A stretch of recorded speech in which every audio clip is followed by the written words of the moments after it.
Welcome everyone to another Advice Line Plus session from Scottish Autism. My name is Peter Vermuelen and I'm from Belgium. I apologize for that, so I don't speak perfect English to start with. And I have my own little company which is named Autism in Context. And my two main focuses in my work are first, how the autistic brain works in a different mode than neurotypical brains, but my second big interest is well-being. And I'm going to talk about how you can become your own well-being coach in this session. And I want to start with one of my favorite stories in the history of psychology. This young man, well, he was young at that time, that's Seligman. He was 25 years when he was working at the University of Pennsylvania. We're talking about 1967. And Martin Seligman, he worked with dogs. And he was interested in something particular that he noticed. He was working on depression. And what he noticed was that although some people had the tools and the opportunities to do things that could help them cope with their depression, they didn't do it. And he was curious to find out why people do not do things that are actually good for their well-being. So he bought some dogs and put them in his lab, and maybe it wouldn't be possible anymore to do it right now, but he gave them electroshocks. And there were two groups of dogs. One group was in a cage where there was a lever, and every time they got an electroshock by Martin Seligman, they had pain, they started to run around, and coincidentally they pulled the lever, and then the electroshock stopped. So very shortly after that beginning, these dogs learned, wait a minute, if there's something bad happening to me, if I do this, then I can escape and make it better. Now, there was a second group of dogs, and that group of dogs was connected to the cages of the first ones, but they didn't have a lever. So every time the first dog got an electroshock, they also got an electroshock, but they couldn't do anything about it. Okay, that was the first phase of the experiment. And then Seligman put the dogs in another cage, the one you see right here. Again, a cage where he could give them electroshocks.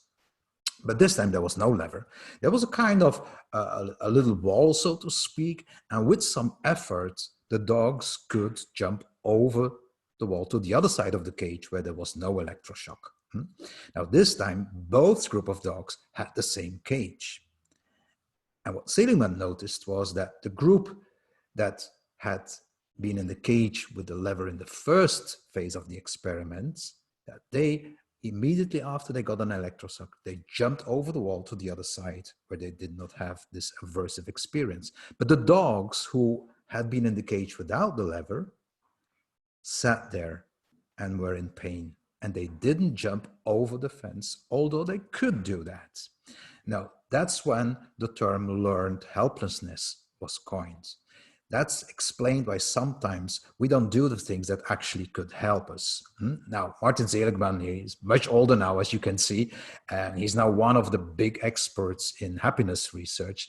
And the whole idea that is crucial to this experiment is the idea that control is important. And so that's the main reason why we should become our own coach and take things under control. That's not new, by the way. You know, in the 70s, these two people, David Glass and Jerome Singer, and you can see at the glasses, we're talking about the 70s here, they started to do research into a new phenomenon called urban stress, because people lived in big cities like New York, and actually the start of this study was that somebody in the Bronx in New York City had killed a child because he became crazy of the noise of the neighbors and the child crying at night.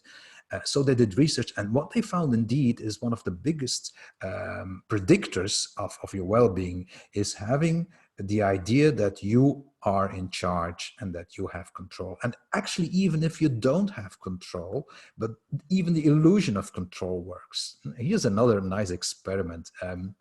What they did here, again from the 70s, they gave people, again, electroshocks. In those days, You should think that all experiments in the 60s and 70s involved electroshocks now. It wasn't. What they did is they gave people electroshocks about 6 seconds. And again, 2 groups. One group of people, they had a button.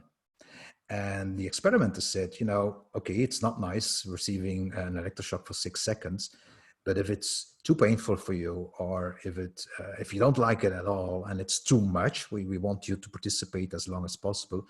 If you push that button in the next series, we will shorten the electroshocks from 6 to 3 seconds. The second group didn't have a button. Now, whether you had a button or not, both groups received 3-second shocks in the second part of the experiment. But there was one big difference again. The group with the button thought that they were the reason why the electroshocks were shorter in the second part, while the second group just knew we're going to get shorter electroshocks now. So even the illusion of control works for increasing your well-being and coping with stress. And we are all now in a period where we experience a lot of stress. Now, when I talk about the illusion of control, I'm not saying we should fool yourself. You know, this is a difficult time. Let's not be ignorant to that. Let's not deny it. It's a difficult time, but that does not mean that we cannot have control over things.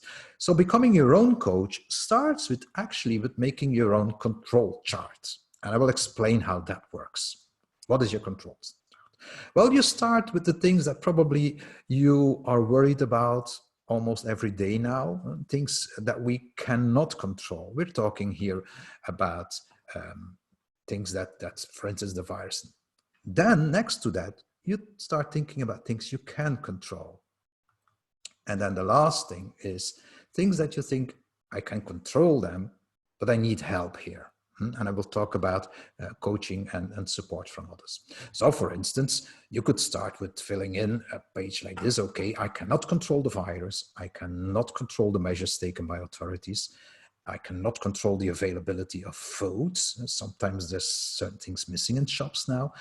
You know, there's an exit strategy in every country now, but usually there's no clear and predictable timeline. So I have no control over that one either. We don't have control over the weather, you don't have control over your personality, and there's certain people that we cannot control either. There are things that you can control, and it's good already to visualize that, because in these days of uncertainties, we usually tend to think only about the things we cannot control, and it's good to see that there are always things you can control. For instance, what you eat, you take the decision. How often you watch the news, you take the decision to do that. When you do your household chores, you decide that. When you go to bed, those are all things you control. And then there are a couple of things that you say, I would like to control them, but I don't succeed independently. And that's okay. A good coach sometimes delegates, sometimes recruits other people to help. So things maybe you can control, but where you need support is your anxiety, your thoughts, your worries, maybe for your free time, or the free time of your children. Because when I say becoming a good coach, you can apply this as a parent of autistic children, but you can also apply this to yourself as a parent of neurotypical children. You can apply this as an autistic person yourself. It doesn't matter. Becoming your coach is the same for everyone. So, and there's a couple of things, like maybe you can control your children, but only with the help of somebody else. Okay. Now, when we look at the things we can control independently or with support, we can divide them in 4 groups. First of all, you have up to a certain level control over your own body. So you can become your own health coach. You have up to a certain level, you have control over your feelings. So you can become your own wellness and well-being coach. You have control up to a certain level over your thoughts. So you can become your own psychologist, your own counselor, and engage in some more positive thinking. And last of all, you, up to a certain level, have control over your own behavior. So you can become your free time coach, your activity coach, flow activities. What are the qualities and the tasks of a good coach? And I will then make it concrete for the 4 areas that I just described. Well, a good coach, first of all, monitors. For instance, a sport coach will monitor your heart rate, will monitor your fat level, will monitor how fast you can cycle or run or whatsoever. Good coach make a good planning. A good coach is very encouraging. A good coach sometimes recruits support and saying, okay, you need to see a physiotherapist for maybe to strengthen your muscles or to treat an injury. And a good coach offers training tools. Let's now apply this to the 4 areas. First, healthy living.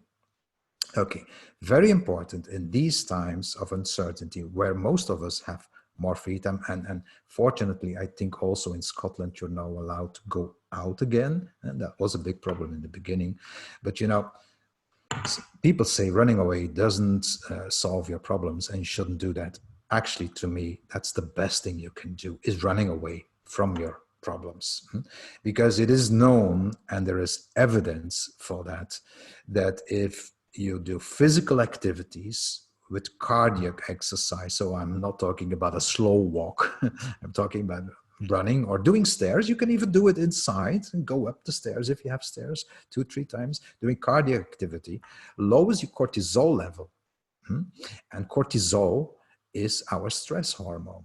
It even lowers the anxiety in autistic people. There's now studies giving evidence for that. So please take your children out, go running, cycling, make them jump, make them whatever, or do it yourself. Okay, what about well-being? Here I would advise you to become your own wellness coach. So you can work on your own feeling. And 2 things that are evidence-based also in the autism field are relaxation and mindfulness. Now, the thing is that mindfulness is difficult for many people because it requires a lot of concentration. But let's start with something all of you can do to increase your well-being and your emotions, and that's the breathing exercise, the calming breathing exercise. It's very simple. It's named the 4-7-8 breathing technique. So you inhale for 4 seconds, then you hold your breath for 7 seconds, and then you exhale for 8 seconds. Now, for some children or for some people, 4-7-8 is too long.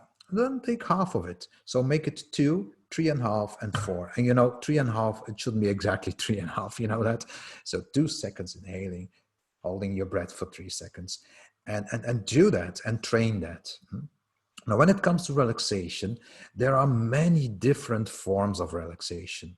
And it would be good, just since we all have time, if you have screen time, maybe go and watch some YouTube video, instruction videos on these different forms of relaxation. You could do yoga, progressive muscle relaxation, which is, I have always called that the relaxation for people with ADHD, because it's a very active form of relaxation. Relaxation is not always lying down on the floor, closing your eyes and thinking about how relaxed you are. No, there are more physical, active relaxation forms as well.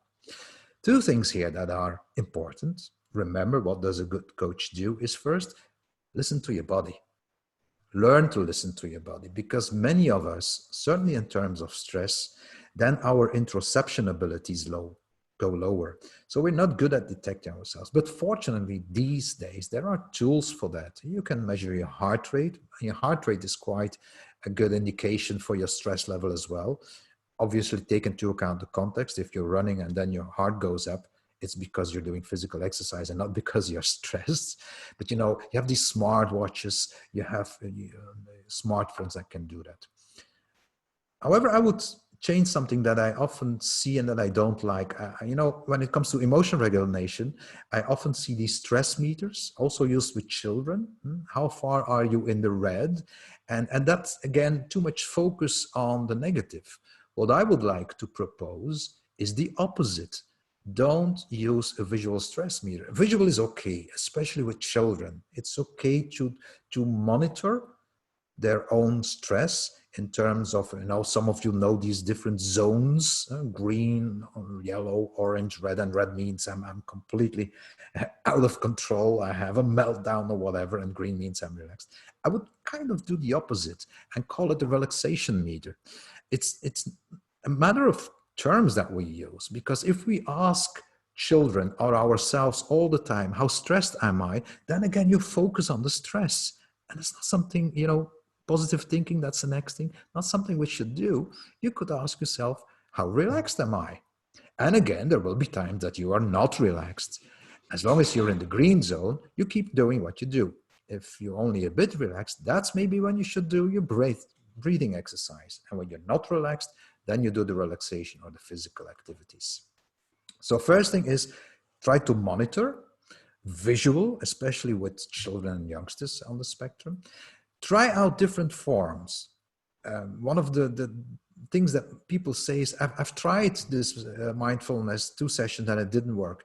Well, try different things, but give yourself time to learn. It is well known that relaxation only works when you practice it for a long period. And I will come back how long that should be at the end of my talk. And again, a good coach does not have to do everything him or herself. So becoming your own coach does not mean that you have to do everything yourself. If you find relaxing difficult, well, ask someone to help you. That could be a neighbor, that could be someone who helps you online. It doesn't have to be a professional, you know. There are people out there who are familiar with relaxation techniques. Go and post it on your Facebook and ask a question, who can help me a little bit? So it does mean that you have to do it yourself. Another thing for wellness and well-being is please plan time for pampering yourself. Listen to music you like. You know, since this Corona crisis, I have made my own favorite list of music that relaxes me on Spotify. I have my own Corona Spotify playlist now with music that, and every day I listen to it 10 to 15 minutes. And you could say that's silly, but it does work. And so it could be music, it could be food you like, it could be a feel-good movie, and it's okay to look at it 4 or 5 times. That could be a comedy series that make you laugh, especially children. You know, Mr. Bean, some of them like cartoon-like comedy, or Mr. Bean, it's non-verbal. But could also be a massage, a bath, a shower. Make your own, organize, especially me time. This is important, that we all organize me time, especially if you're a parent as well, because, you know, here's the golden principle of what is known as put the oxygen mask first on your mouth before you start helping your children. Well, as parents of autistic children, this me time is extremely important because you need to put the oxygen mask on yourself before you can help your child. And then there's the positive thinking. That's a difficult one to self-coach. But it can start with rewarding yourself. What does a good coach do? A good coach is constantly encouraging, and he or she is the biggest supporter of the people that he or she is coaching. So you should become the biggest supporter of yourself. Reward yourself even for the smallest progress you make or the little things that you do. A good thing here is to write down every evening 3 things that you did well. And again, you could say that's kind of an artificial thing to do. There is scientific evidence that even if you do it on command, even if you do it because now I tell you this is something you can do, it works. After a couple of weeks, it will make you feel better about yourself, because a good coach also trusts in the resilience of the people he or she coaching. So this is a good way to increase your self-confidence as well. Now, here too, this is difficult. So therefore, I would advise you to also recruit a but person, and maybe even more than 1 but person, maybe 2 but people. And I'm not talking about Stephen and Martha Thompson here from the famous comedy series. When I talk about a but person, I'm not talking about these. I'm talking about a person that whenever you say that the glass is half empty, the person makes you see that there's still half of the glass that is full. So, you know, people, and certainly in times of anxiety, uncertainty, and stress, like now with the COVID crisis, a lot of us tend to have this negative talk. And that's what pessimists do. They come back from a holiday and they say, when people ask, how was your holiday? They say, yeah, it was a good holiday, but the weather was not as nice as last year. Or how was your trip to the sea center? Yeah, it's okay, but we had a very busy traffic going there. You know, okay, but you can reverse that as well. You can have a positive but person. And that's a person that you recruit, and that could be your partner, that could be one of your grown-up kids or your young kids, that could be a neighbor, whatever. Every time that you say something negative or something you are worried about, that person says, but, and then adds something positive. Like, for instance, we still don't know when the schools will reopen. And yeah, that's true. But what we do know is that it will be nice weather tomorrow. Well, if the weather forecast is quite reliable in Scotland, I'm not that sure here. But there's always something that you can say in a positive way. And that's the but person. Hire someone and say, every time I say something negative, you have to tell me but, and then keep my focus on a positive thing. And then the last area where you can coach yourself is the flow activities. Now, what are flow activities? There are activities, the flow is a term coined by the man with this beautiful name, Mihaly, and then his family name. And what he said is, flow activities are activities when you engage in it at a given moment, you lose your sense of time and place. And that's because you're so involved in the activity. You're actually there's complete immersion in the activity. And, try to look for flow activities, because if you are engaged in flow activities, you cannot worry. It's impossible to worry during a flow activity. So this whole difficult and uncertain world of COVID crisis disappears when you can engage in a flow activity. What are flow activities? Activities that match your interests, that stretch your skills a little bit, because otherwise you don't have to concentrate on it, with a goal that you have chosen. That could be physical exercise. That could also be, I'm going to learn a new language, or I'm going to learn a new computer skill.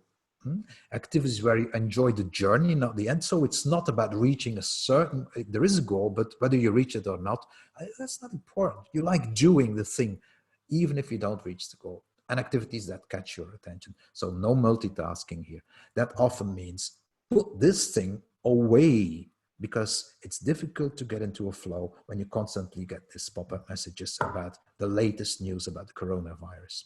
Now, many of you will say, okay, Peter, I know all of these strategies already, and I've tried and made all the good resolutions. It doesn't work. Now I come to the most important part of becoming your own coach. A good coach has an agenda. A good coach is managing the time and the progress. So we need to plan everything. Good planning is the best thing to survive in this time of uncertainty and anxiety. Both a plan for yourself, but as a parent, a plan for the family, a plan for the children. So plan your positive thinking. Say every evening after dinner, all four of us will say something positive about ourselves, and we will thank another person at the table for something they did that we like. Plan your me time as a parent, as a person on the spectrum. Time that you say, and it doesn't have to take long, 10, 15 minutes, you switch off this, you switch off everything. And even, if it's worrying, plan your worry time. Because otherwise you keep on worrying the whole day. So you say every evening between 5 and 5:30, I will worry. The funny thing that will happen is the moment you will sit there and say, no, I have to worry, that it won't work. But that's okay. That means you have control over your own anxiety and worries. Organize the free time. I will talk later in another Advice Line Plus session about free time and families, which is going to be a huge challenge. Plan your flow activities. Plan when you listen and watch to the news, and please limit it to once a day, because it's repetitive, nothing new. Now, the last thing, in order to change your behaviors, because all these strategies, many of you know about it. And now I come back to where I started with Martin Seligman, who said, it's so curious that people know what to do to increase their well-being and to cope with the stress, yet they don't do it. Well, the reason is you don't change your behavior by just thinking about, I'm going to do that.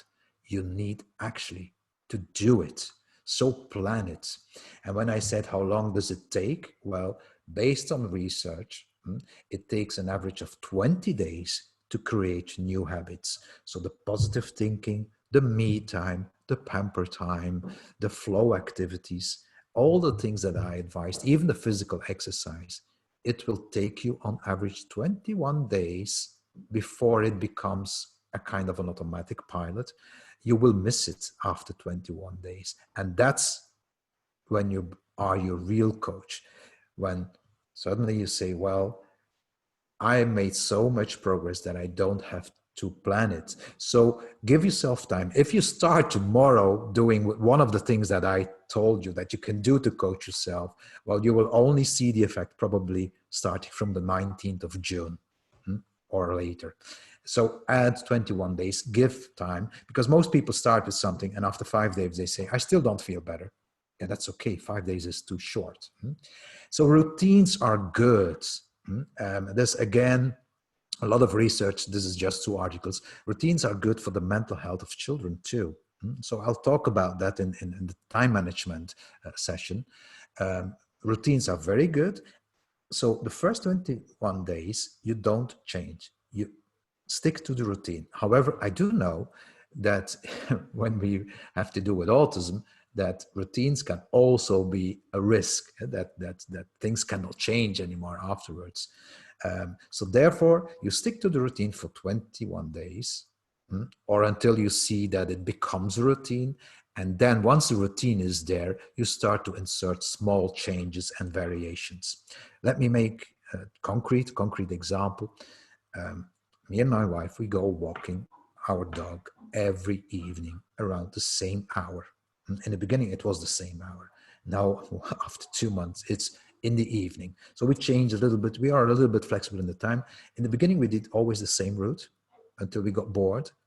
But that was okay because, doing the same route, then your brain doesn't have to work where I go, how long will this take? Predictability, very important in autism.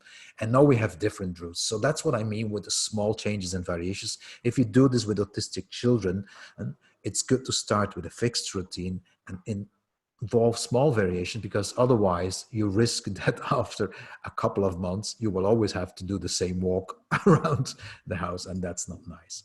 Okay, to end with, and this is my final conclusion, for those of you who are still doubtful whether it's possible to become your self-coach, whether it's possible to control, there is a formula that says how much control we have over our own well-being. And it is known on happiness research that about 50% of our base rate of well-being is, well, genes.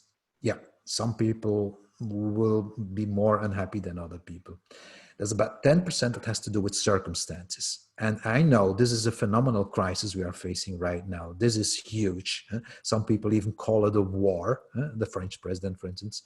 So maybe this 10% is a little bit more now, but in the long term, believe me, circumstances only influence your well-being for 10%.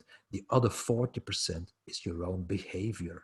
So how much can you become your coach and how much can you change? You can change 40% of your own well-being. Now, that's a positive note to end with. So there's no reason not to try to do things. Go ahead and start. And I wish you all good luck. Thank you for listening.